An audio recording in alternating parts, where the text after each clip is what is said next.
into you. I should be over all the butterflies, but I'm into you. And baby, even on our first night,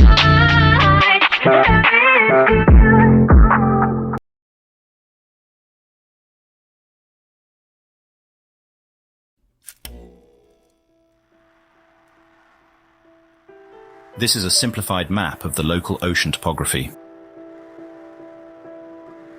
The deep blue represents a fault line, the planetary scar where two tectonic plates meet.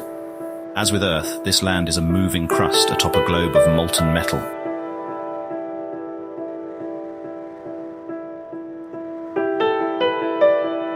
The planet-shaping force of subduction pushed ground up above the sea.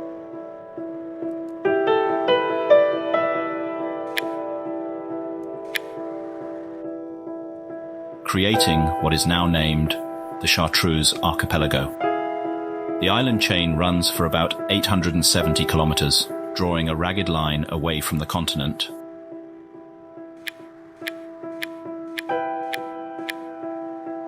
These names were given by an early survey team assessing the grounds for a harbor or research outpost.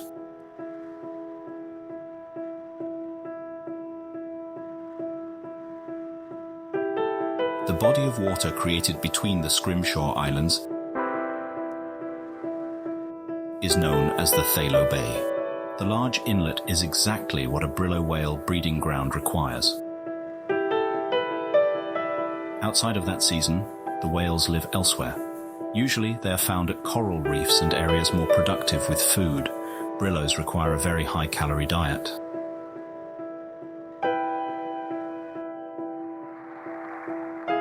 We now find our whales here, at the border to the Great Vathis Ocean.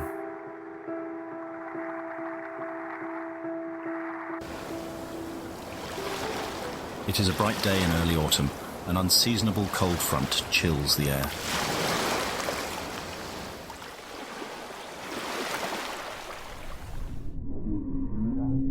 Below the surface, we find our mother bracing for the journey. Judging by her mobility, her health has much improved. The delay is likely not related to her recovering wounds. The distance between the Thalo Bay and the southern reef is inhabited by many large predators. Many brillo calves are taken in these waters.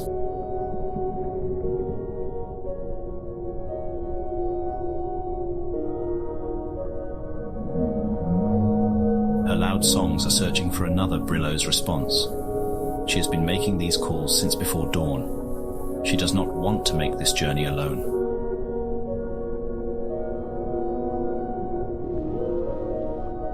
The calf returns with a fresh lungful of oxygen.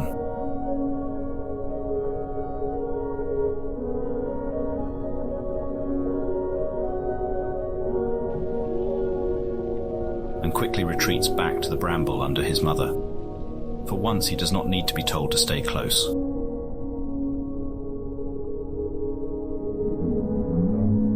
Undoubtedly, he can also read the change in his mother's behavior. And the unfamiliar place ahead is deeper and colder.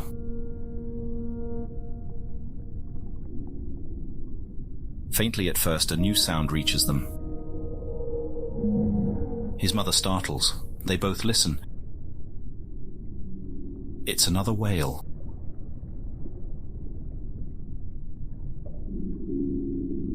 A brillo whale, and it is getting nearer.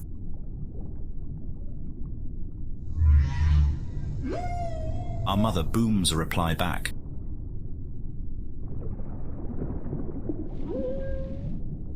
The calf's curious nature starts to show itself again. He has yet to meet a brillo besides his mother.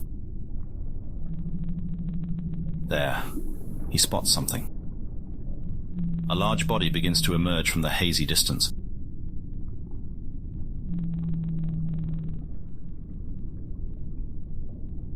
It continues to approach, but the calf still can't quite understand what he's looking at. The calf's curiosity morphs into discomfort the closer it gets. Discomfort turns into outright alarm. He pleads to his mother in distress. She rebukes him in reply as if to say, "Don't be rude to the new neighbors."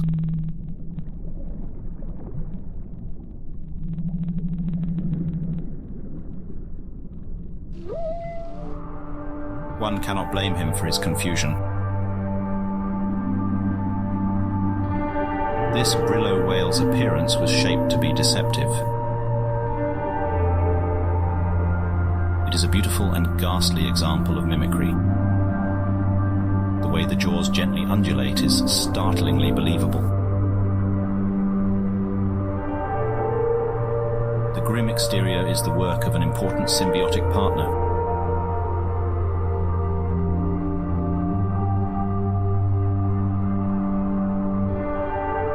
The weaver lobe. These prodigious builders turn their colonies into terrifying scarecrows by spinning and sculpting ossamer. Water is channeled through the layered construction, swelling and emptying various pockets, creating animal-like locomotion. Our resident weaver lobe expert insists that the beastly facade before us here should have taken many decades to complete. It also seems unlikely that it was built from scratch on the whale's back. Perhaps if weaver lobes are able to relocate such structures, an established colony was simply carried on to the Brillo's back. Such a fearsome appearance does much to ward off predators. The reversed head may also help to confuse prey. We do not know why she was left behind, but this Brillo is a valuable addition to the ocean crossing. She too is a mother, looking to deliver her child to safety. It seems that all Brillo calves are quite shy around new acquaintances. Our calf growls to himself. Scoldings are unlikely to budge his unwelcoming attitude.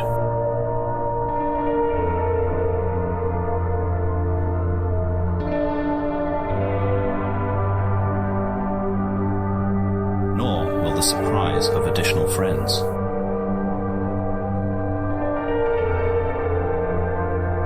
The calf was so distracted by what was in front of him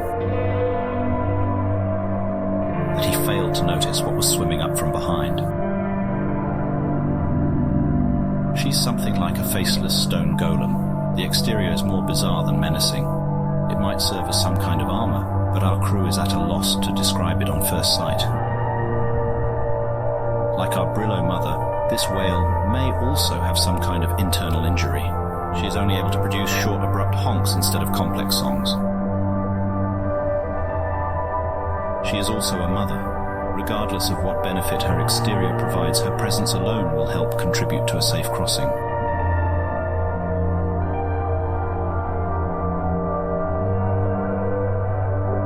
Flanked by these strangers, our calf seems very disturbed. New experiences may be uncomfortable now, but they will lead him to understand the Brillo way.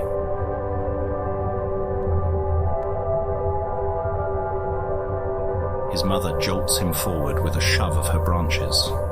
It is unlikely that more companions will show up, and there is no time left to delay. All following her lead, the 6 whales head out into the ocean to find their lost herd.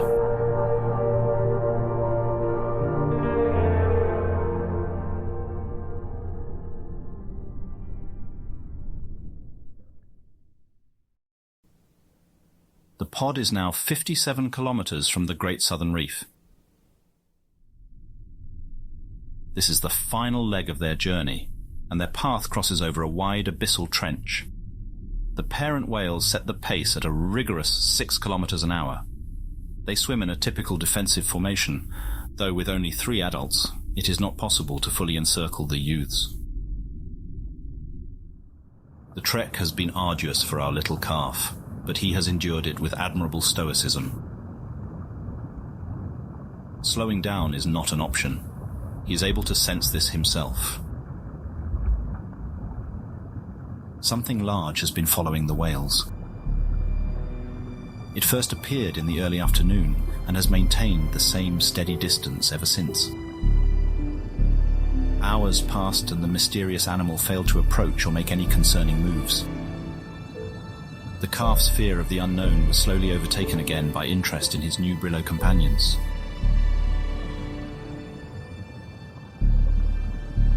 The stony-skinned mother whale and her calf now swim to his left flank.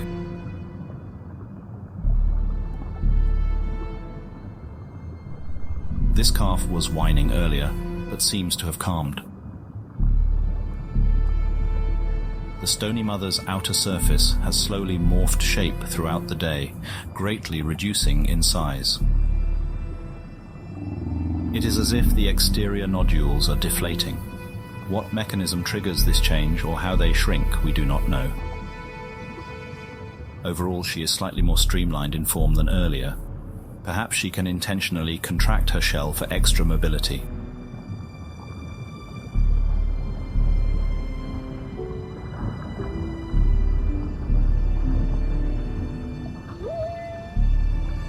Our calf doesn't know what to make of her either. Below him swim the mimic mother whale and her calf. Along with one of us, swimming upside down is the most uncomfortable spot for a Brillo, and the mimic mother refused to take her turn until minutes.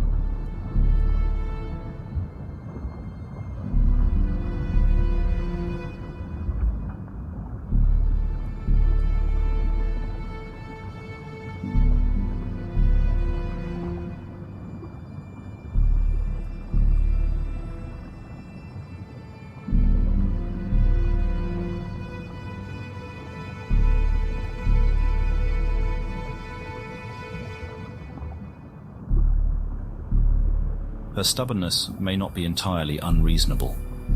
While upside down, her disguise as a wide-jawed monster appears to fall apart. The illusion of a toothy beast is currently broken.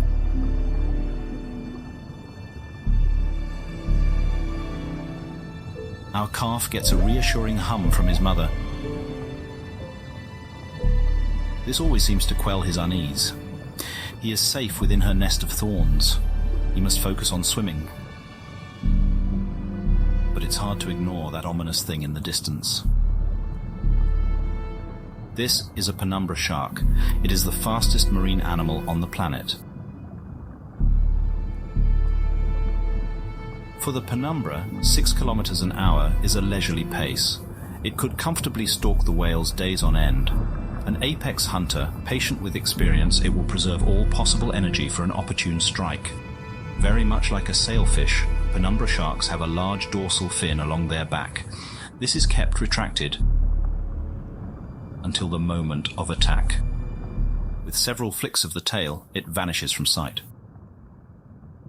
Panic overtakes the whales and the defensive formation immediately breaks apart. Our calf looks. The mimic mother has abandoned her post. Nothing stands between our calf and the open abyss below.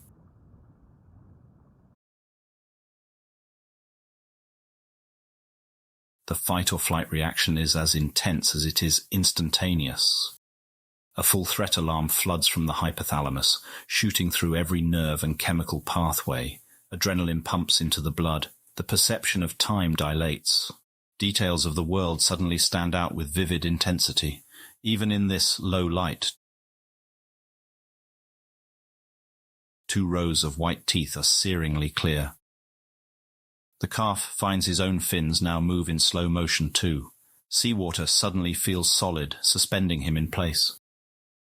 Trapped in harm's way, he can only watch the events unfold, until a tremble runs through the thorns surrounding him. The mother's branches are held under tension and can be released with the force of a catapult. She flexes. Cords snap. And in an instant the calf is swaddled in protective barbs and makeshift spears. The shark senses the change and shifts the attack direction to the stone mother's calf, who is exposed and helpless. Our calf momentarily loses consciousness, but the barbed vines around him act as a net. His mother whisks him away with her. As our calf comes to again, he finds an awful scent filling the water. He looks back to see what happened to his travel companion.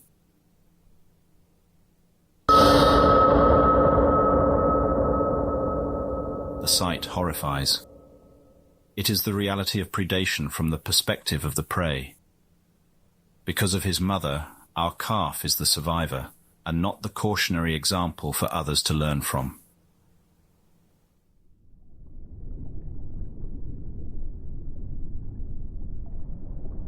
Less than 20 kilometers remain until the reef and the safety of their Brillo herd. The mimic mother races ahead, leaving the weaker whales to their fate. The stone mother lags behind. Her movements are confused. She is still in a state of shock over the death of her child. Our calf struggles to follow. It is much harder to swim outside of a larger whale's slipstream. And his mother is falling far behind again. He races back to be by her side. The calf has been running ahead of her sight and then returning. The back and forth seem to coax his mother a little further each time. But now her strength has failed. She cannot even lift her fins in response. Her old wounds were opened by the physical exertion to save her child's life. She will not recover. He whistles the familiar call to play. There is no more response. She has finally slipped from consciousness. She cannot remain with her calf any longer. He continues to press for a reaction. Desperation compounds the grief. At this age, calves are completely dependent on a mother's milk and protection. With nowhere to go, the calf remains at her side. The research team witnesses the mother's final pulses of electrical activity fade and extinguish.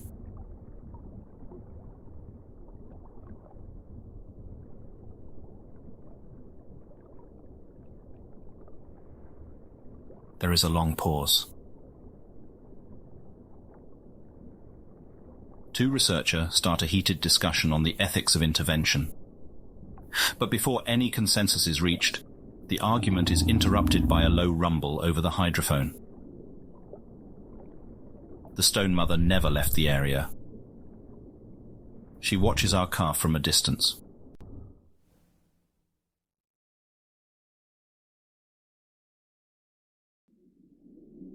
A new day begins to dawn over the coral reef. Brillo whales start to stir from slumber. Together, the stone mother and our calf have arrived safely.